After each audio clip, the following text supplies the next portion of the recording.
नमस्कार मंडळी, श्री स्वामी समर्थ.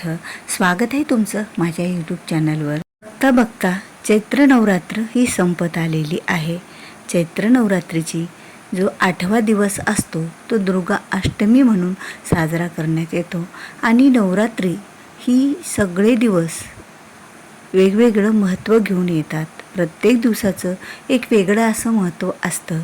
पहिला दिवस, दुसरा दिवस ह्या प्रत्येक देवीला समर्पित असतो.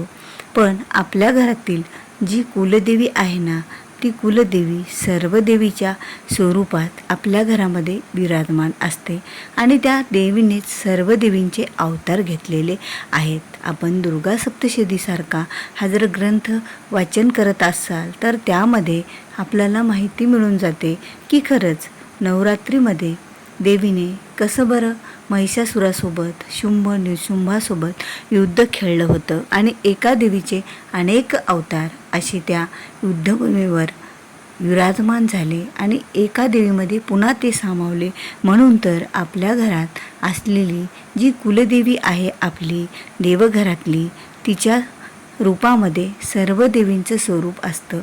मग आता जी दुर्गा देवी आहे त्या दुर्गा देवीला दुर्गा अष्टमी हा दिवस समर्पित असतो आणि तो म्हणजे 8वा दिवस. आता चैत्र नवरात्रीची दुर्गा अष्टमी ही 2 दिवस आलेली आहे. बुधवार दुपारपासून दुर्गाष्टमीला सुरुवात झाली. ती गुरुवार दुपारी 11:30 वाजेपर्यंत दुर्गा अष्टमी असणार आहे आणि त्यानंतर नवमीला सुरुवात झालेली आहे. त्यामुळेच तर रामनवमी ही गुरुवारीच आलेली आहे. म्हणजे गुरुवारी दुर्गाष्टमी आणि रामनवमी असा हा संयोग जुळून आलेला आहे आणि बुधवारी हा अर्धा दिवसभर दुर्गाष्टमी असणार आहे. त्यामुळे आपल्या नवरात्रीमध्ये बऱ्याच जणांच्या घरामध्ये घटस्थापना ही झालेली असते. कारण वर्षामध्ये जे 4 नवरात्री येतात, एक म्हणजे अश्विन नवरात्री, दुसरी म्हणजे शाकंभरी नवरात्री आणि तिसरी म्हणजे गुप्त असलेली आषाढी नवरात्री आणि आत्ता जी सुरू आहे ती म्हणजे चैत्र नवरात्री. आणि चैत्र नवरात्री ही विशेष मानली जाते कारण मराठी महिन्याच्या सुरुवातीलाच मराठी वर्षाच्या आणि मराठी महिन्यातल्या पहिल्याच महिन्यामध्ये ही नवरात्रीची सुरुवात होते आणि नवरात्रीच्या सुरुवातीपासूनच आपल्या नवीन वर्षाची सुद्धा मराठी सुरुवात होते.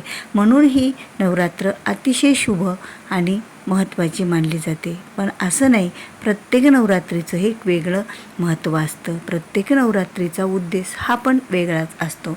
आता बऱ्याच जणांच्या घरी या चैत्र नवरात्रीमध्ये घटस्थापना झालेली असेल आणि बऱ्याच जणाकडे चैत्र नवरात्रीत घटस्थापना झालेली नसेल तरी पण आपण देवीची उपासना पूजा ही दररोजच्या पेक्षा नवरात्रीमध्ये जास्त प्रमाणामध्ये करत असतो. कारण यावेळेला देवीचं जे काही रूप आहे, देवी जागृत स्वरूपामध्ये रोजच्यापेक्षा नेहमीच्यापेक्षा पृथ्वी तलावर जागृत स्वरूपामध्ये ती जागृत असते. म्हणून तर आपण काही पूजा उपासना सेवा केली तर याचं फळसुद्धा आपल्याला अधिक पटीनं मिळत असतं. दररोजच देवीला समोर घटस्थापना जी झालेली आहे त्या घटस्थापनेला एक माळ आपण घालत असतो. आता पहिल्या दिवशी विड्याच्या पानाचा मान असतो, दुसऱ्या दिवशी गुलाबाच्या फुलाचा मान असतो, तिसऱ्या दिवशी म्हणजे जसे दिवस येत राहतील वाराप्रमाणे त्या दिवसाला वेगवेगळ्या फुलांची आणि पानांची सुद्धा माळ असते. पण दुर्गाष्टमी हा दिवस अतिशय शुभ आणि महत्त्वाचा मानला जातो. यामुळेच तर दुर्गाष्टमीच्या दिवशी देवीला कोणती माळ घालावी, नैवेद्यासाठी पदार्थ कोणता असावा हाही तेवढंच महत्त्वाचं आहे. कारण देवीचं जे स्वरूप आहे, दुर्गा अष्टमीच्या दिवशी सर्व देवीचं मिळून एक देवी सिंहावर आरूढ होत असते आणि सर्व राक्षसांचा ती वध करत असते. तर या दिवशी जे काही देवीला नैवेद्य दाखवावा तो सुद्धा कोणता असावा हेही महत्त्वाचंच आहे. पण ज्या वेळेला दुर्गा अष्टमी ही कोणत्या वारावर आलेली असते, आता वार सोमवार का रविवार का मंगळवार का बुधवार, हे 7 वाऱ्यापैकी कोणत्या वारी ही दुर्गा अष्टमी आलेली आहे त्यानुसार देवीला फुलाची माळ आणि नैवेद्यसुद्धा अर्पण केला जात असतो. पण बऱ्याच जणाचे कुलाचारसुद्धा दुर्गा अष्टमीच्या दिवशी असतो की आता घटस्थापनेचा शेवटचा दिवस आणि या दिवशी बऱ्याच जणीकडे कन्यापूजन असतं. त्याचबरोबर देवीला पूर्णावरणाचा सुद्धा नैवेद्य असतो. अनेक पदार्थांनी देवीला नैवेद्य दाखवला जातो. अनेक फुलांनी देवीला सजवलं जातं आणि त्याचबरोबर माळीचा सुद्धा हा एक विचारच करावा लागत असतो की खरंच देवीला जी घटस्थापना समोर होती असं म्हणतात की त्या घटाच्या स्वरूपात देवी घरामध्ये विराजमान असते. ती घटावर बसलेली असते. तिचं एक स्वरूप होतं की आदिमाया शक्ती मातीच्या स्वरूपात देवीचं स्वरूप तयार होतं त्या घटामध्ये. म्हणून तर मातीच्या घटाला विशेष असं महत्त्व आहे. मग त्या घटाला दररोज देवी समजून एक माळ घातली जाते. आता त्या माळीमध्ये कोणत्या दिवशी कोणते फुलं असावीत आणि नवरात्रीचा जो 8वा दिवस आहे त्या दिवशी देवीला कोणत्या फुलाची माळ घटाला घालावी, नैवेद्यासाठी पदार्थ कोणता असावा, तर याच बद्दलची माहिती तुम्हाला या व्हिडिओच्या माध्यमातून थोडक्यात मिळणार आहे. त्यामुळे व्हिडिओ हा स्किप न करता शेवटपर्यंत पहा. तुम्ही जर माझ्या चॅनलवर नवीन असाल, अद्याप माझ्या चॅनलला सबस्क्राईब केलेलंच नसेल तर चॅनलला सबस्क्राईब करायला विसरू नका. कारण जेव्हा केव्हा मी असे नवीन माहितीपूर्ण व्हिडिओ माझ्या चॅनलवर अपलोड करेल तर त्याचं नोटिफिकेशन हे तुम्हाला अगोदर मिळेल आणि तुम्ही माझा एकही महत्त्वाचा व्हिडिओ हा मिस करणार नाही आहेत. तर असो, आता जाणून घेऊया की 8व्या दिवशी अष्टमीच्या दिवशी देवीला माळ कोणती घालावी. तर 8व्या दिवशी आता तुम्ही 8व्या दिवशी बुधवारी जर दुपारच्या नंतर देवीला माळ घालत असाल, आता माळ ही दुपारी कधीच घातली जात नाही. माळ ही सकाळीच घातल्या जाते. आता 2 दिवसाची अष्टमी आलेली आहे त्यामुळे अष्टमीची माळ तर आपल्याला गुरुवारी सकाळी किंवा ज्यांना सायंकाळी कोणी माळ घालत असतं घटाला पाणी घातल्याच्या नंतर, तर बुधवारी सायंकाळी घातली आणि गुरुवारी सकाळी घातली तर त्याचंसुद्धा वेगवेगळी माळ आपल्याला घालावी लागणार आहे. तुम्ही जर बुधवारी माळ घातली तर बुधवारी हा जो दिवस आहे तो श्रीकृष्णांना समर्पित असतो. म्हणून तर या दिवशी आपल्याला जी तुळशीची मंजुळं आहेत, तुळशीची काही पाने आहेत त्याची माळ अर्पण करावी आणि नैवेद्यामध्ये श्रीकृष्णाला आवडणारा लोणीचा नैवेद्य कृष्णाला दाखवावा. लोण्यामध्ये थोडी साखर घालावी आणि त्यानंतर देवीला तो नैवेद्य अर्पण करावा. कारण देवी ही सर्व देवांचं स्वरूप आहे.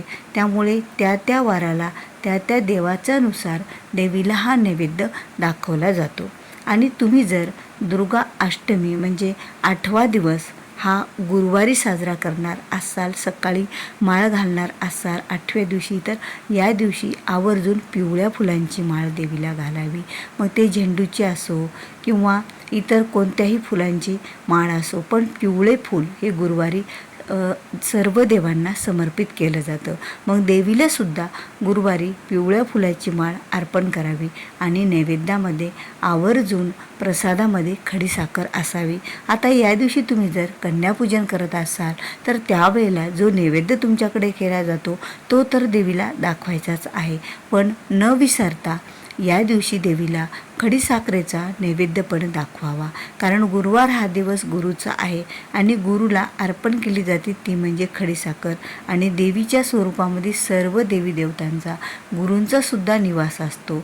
आणि त्या गुरुवारी ज्या वेळेला नवरात्रीचा 8वा दिवस येतो त्यावेळेला नैवेद्यामध्ये खडीसाखरेचा नैवेद्य दाखवावा. आणि त्यानंतर तुमच्या घरात जे पंचपक्वान्न किंवा कोणताही देवीला जर नैवेद्य केलेला असेल तर तो नैवेद्यसुद्धा दाखवावा. अष्टमीचा उपवाससुद्धा पकडायचा असतो. आणि याच दिवशी रामनवमी आलेली आहे. रामनवमी ही दुपारी साजरी होणार आहे, पण सकाळी आपण देवीचा दुर्गाष्टमी ही साजरी करू शकतो. कारण देवीचं स्वरूप जे आहे त्या स्वरूपानुसार जर वारानुसार देवीला नैवेद्य आणि माळ घातली तर याचं पुण्य आपल्याला अगणित असं मिळत असतं. कारण हे दुर्गा सप्तशतीच्या दुर्गा देवीच्या ग्रंथानुसारच, देवी भागवतानुसारच हा नैवेद्य आणि ही माळ आपल्याला सांगण्यात देवी भागवतामध्ये सांगण्यात आलेली आहे. ज्या वेळेला गुरुवार येतो त्यावेळेला पिवळ्या फुलांचं महत्त्व आणि खडीसाखरेचं महत्त्व हे अतिशय आहे. त्यामुळे आपल्याला माळेमध्ये ही पिवळ्या फुलांची माळ, झेंडूच्या फुलांची माळ किंवा इतर कोणत्याही पिवळ्या फुलांची माळ देवीला घालावी आणि नैवेद्यासाठी ही आवर्जून खडीसाखर असावी. इतर काही नैवेद्य केला असेल तर तोही देवीला अर्पण करावा, पण खडीसाखर निश्चितच न चुकता देवीला त्याचा नैवेद्यसुद्धा दाखवावा या पदार्थाचा. तर तुम्हाला हा माझा व्हिडिओ आवडला असेल तर व्हिडिओला लाईक करा, शेअर करा. तुम्ही जर माझ्या चॅनलवर नवीन आहात, अद्याप चॅनलला सबस्क्राईब केलं नसेल तर चॅनलला सबस्क्राईब करायला विसरू नका. तर भेटूया पुन्हा अशाच एका नवीन आणि माहितीपूर्ण व्हिडिओ घेऊन. तोपर्यंत श्री स्वामी समर्थ.